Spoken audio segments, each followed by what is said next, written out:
So we've got two particles hanging, and they're connected by a light inextensible string, and B is hanging below A. So let's sketch that out.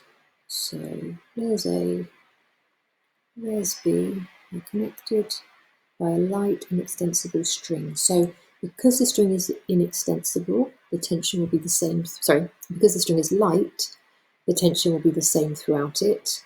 And because the string is inextensible, I know that they are both particles will be moving with the same acceleration. So the force is being applied upwards. So there's 180 Newton force working upwards, and that is causing it to accelerate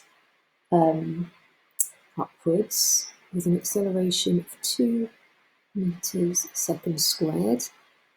Then I've also got the weight of A. So A has a mass of 6 kilograms, so a weight of 6g, and B has a mass of m kilograms, so a weight of mg. And we need to find the mass of particle B. Okay, so if I use F equals ma for the whole body, so let's take, well, it's moving upwards, so let's take up as positive. Okay, you must be consistent. It would work if you took down as positive, as long as you all of your signs would be opposite to what I'm going to use. So I'm taking up as positive. Only force up is 180 newtons. I can ignore T because those values of T are going to be the same and they're acting in opposite directions, so they're going to cancel each other out. So I've got 180 newtons up, I've got 6g down, and I've got mg down, and that's going to equal the total mass of the body. So the total mass of the body is 6 plus m times, just squeeze that on, the acceleration, which is 2. So if I evaluate the left-hand side, so 118 minus 6 times 9.8 is 59.2, and mg is minus 9.8m. And I've expanded those brackets on the right-hand side.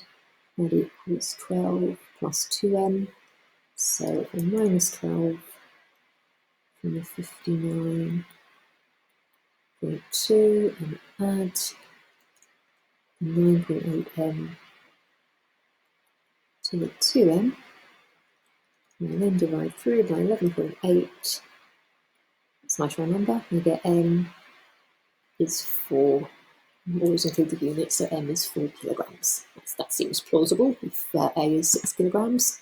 Okay, so then I need the tension of the string. Now, I could have done this first, because I could have just looked at particle A and found the tension from that. Okay, and so now I know the mass of B. I could also just look at B. It would be a bit simpler to look at B because B's only got tension and its weight.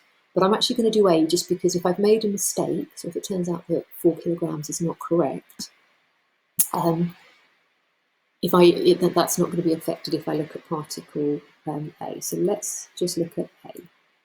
So just sketch it out again. So A's got the 180 newtons up, it's got its own weight down, plus the tension in the string.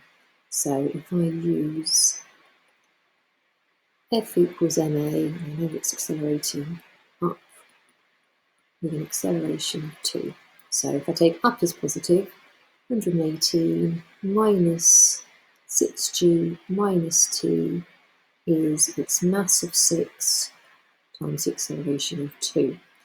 So if I do 118 minus 6g minus the 6 times 2 and add the t over, I'm going to get 118 minus 6 times 9.8 minus 12. I'm going to get